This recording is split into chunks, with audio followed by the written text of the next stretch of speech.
Sa taglay niyang kulit, tsak ika'y mapapaibig. Ang bibi mo at ang bibi ko. I love you! Love you, pare. Bibo!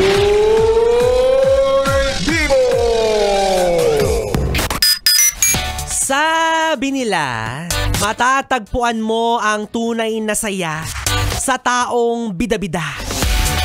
So alam mo na, para kay Biboy-Bibo ka talaga. Pabibo nga, di ba? Kaya nga Biboy-Bibo eh. Papansin nga ni... O ikaw ba, yes friend? Masasabi mo ba sa sarili mo na ikaw ay bida-bida? Yung tipong ang hilig-hilig mong magpresenta kahit hindi mo alam yung gagawin. Basta gusto mo lang ikaw yung mangunguna. Ay, papansin ka ha? Yan yung gusto ko sa'yo. Makapal yung mukha mo. O bakit? Wala namang problema dyan ha. Okay lang naman yan ha. Sabi nga nila sa panahon ngayon, nagugutom ang taong mahiyain. Hindi nakakabusog ang pagiging shy type, oo? O halimbawa sa handaan, pag inalok kang kumain, huwag ka nang mahiya. Sumandok ka na lang bigla. Diba? Kainin mo lahat ng gusto mong kainin. Gusto mo mag-take out ka pa. O at least hindi lang ikaw yung busog, pati ang iyong pamilya, diba? O gusto mo ikaw pa mag-lead ng prayer. O hindi naman kaya gusto mo ikaw na yung pumalit sa celebrant para masagad na yung kapal ng mukha mo. Ay nako, alam niyo mga yes friend, kung tutuusin, wala naman talagang masama sa pagiging bida-bida or diba, pagiging intrimitida, pagiging papansin, for as long as ginagawa mo yun for good intention. Or kung harmless ka, diba? Walang problema doon. Okay lang yan. Pero kung isa kang bida-bida / pakialamera / intrimitida para lang magpasikat sa iba o para lang mangsapaw ng kapwa, wala. Kawawa. Diba? Yung tipong pinagpipilitan mo lang yung sarili mo para lang ma-appreciate ka ng ibang tao. O hindi naman kaya para lang, alam mo na, talagang magmukha ka lang bida-bida, ganon. O wag ganon ha.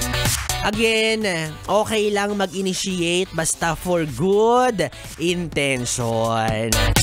O kaya hi, hello po sa mga yes friend natin na mahilig magpresenta. Oo, ito talaga yung mga taong masasabi nating malakas ang loob no?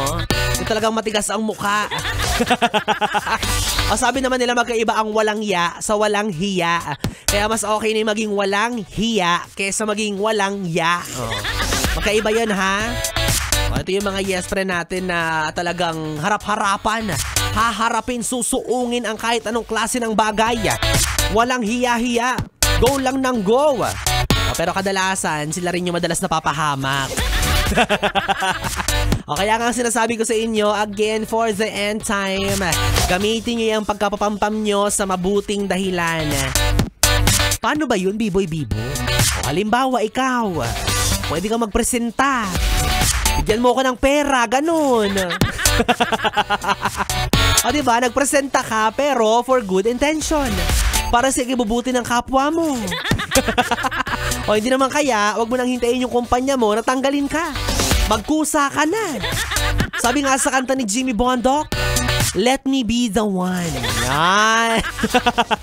Para wala nang usapan. Para wala nang mahabang paliwanagan. Para wala nang pakiusapan. Magpresenta ka na, let me be the one. Sa mga yes friends, speaking of, let me be the one na ang iyong mapapakinggan na hindi ka iiwan. Dahil kapiling mo na ang DJ na mabilis bumayo. Ang dila sa mikropono. Ako po si DJ B-Boy. Bibo. At ako ang iyong makakatabi hanggang mamayang alas 12 para sa ating BB Time. Kaya naman dito ka lang sa istasyong no problem. Ang 101.1, yes, FM Solid.